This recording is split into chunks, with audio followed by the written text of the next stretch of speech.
بسم الله الرحمن الرحيم.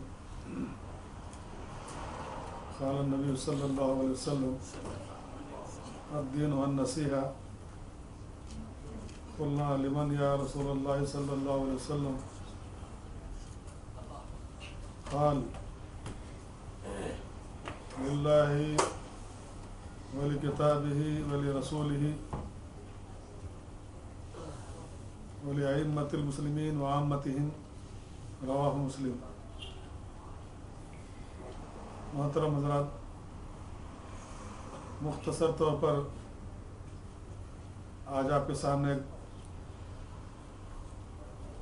حدیث کا درس رکھا جا رہا ہے کہ اللہ کے نبی صلی اللہ علیہ وسلم نے فرمایا کہ دین خیر خواہی کا نام ہے، بھلائی چاہنے کا نام ہے. قول اور فعل سے دل کے ارادے کے ساتھ کسی کی بہتری چاہنا، بھلائی چاہنا، یہ خیر خواہی کہلاتا ہے. اور مسلمان ہمیشہ خیر خواہ ہوتا ہے، بھلا چاہتا ہے. اور جس دین پہ ہم چل رہے ہیں یہ دین بھی خیر خواہی کا اور بھلائی کا دین ہے. اللہ کے نبی صلی اللہ علیہ وسلم نے فرمایا کہ دین خیر خواہی نام ہے. صحابہ کرام ہمیشہ اللہ کے نبی صلی اللہ علیہ وسلم سے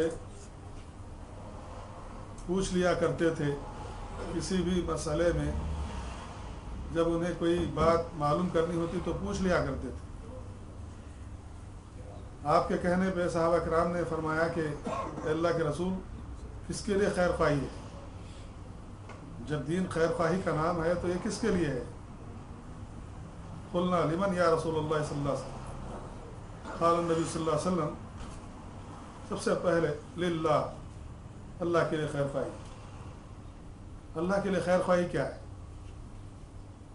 اللہ کے لیے خیر خواہی یہ ہے کہ اسے ایک جانا جائے، اس کی توحید کو اپنایا جائے، اسی کو وہ مالک گردانا جائے، نفع نقصان میں اسی کو تسلیم کیا جائے، اس کی ذات اور صفات میں کسی اور کو شریک نہ کیا جائے، اسی کی بندگی کی جائے، اسی سے لو لگایا جائے، اسی کے سامنے سر جھکایا جائے، اسی سے منت مانی جائے، اسی سے امید رکھی جائے. نفع نقصان اسی کے ہاتھ میں ہے، کوئی اس کے برابر نہیں ہے، اور وہ لا شریک ہے، وہ اکیلا ہے اور اکیلا ہی رہے گا. یہ تسلیم کرنا، یہ مان لینا دل سے اور عقیدے سے اور زبان سے اس کا اقرار کرنا، یہ خیر خواہی ہے اللہ تعالیٰ کے ساتھ. اللہ کے لیے خیر خواہی.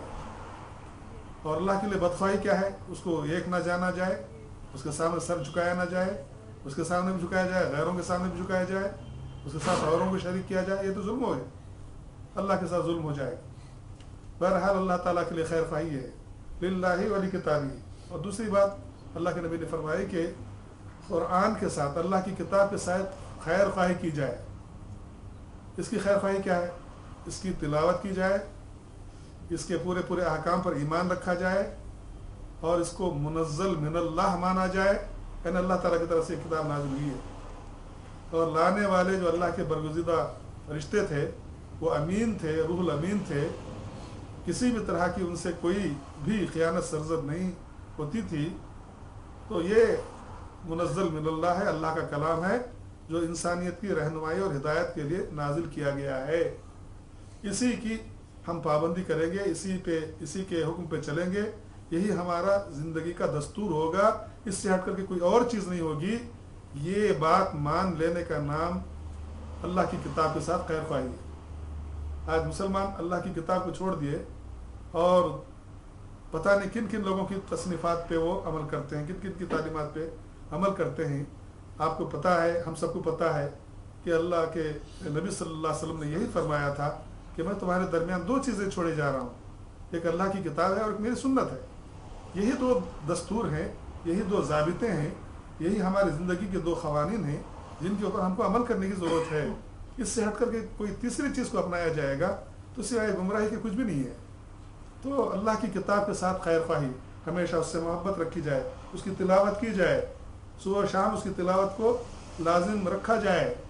اس کے احکام پر عمل کیا جائے تو یہ اللہ تعالیٰ کی کتاب کے ساتھ خیر خواہی ہوگی. للہ ولی کتابہ ولی رسولہ، رسول کے ساتھ خیر خواہی.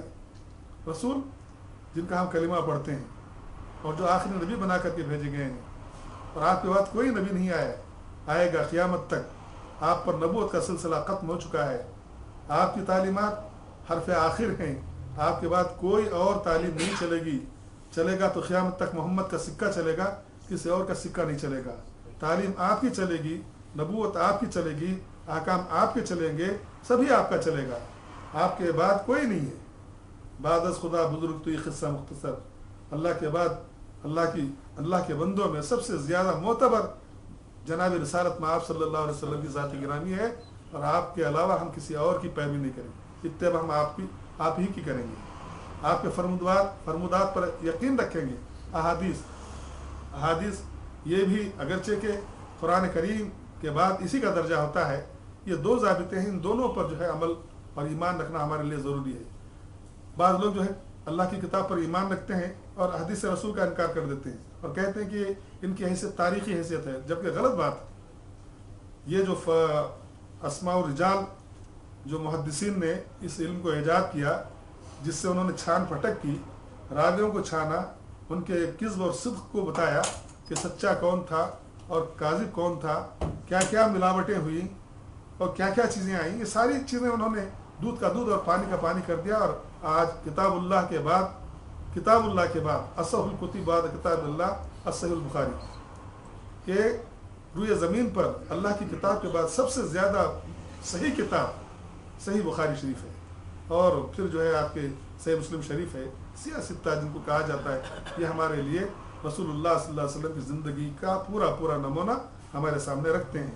سو ہم اللہ کی مانیں گے اور نبی کی مانیں گے. اللہ کی مانیں گے، نبی کی مانیں گے، نبی کی سنتوں پر ہی چلیں گے.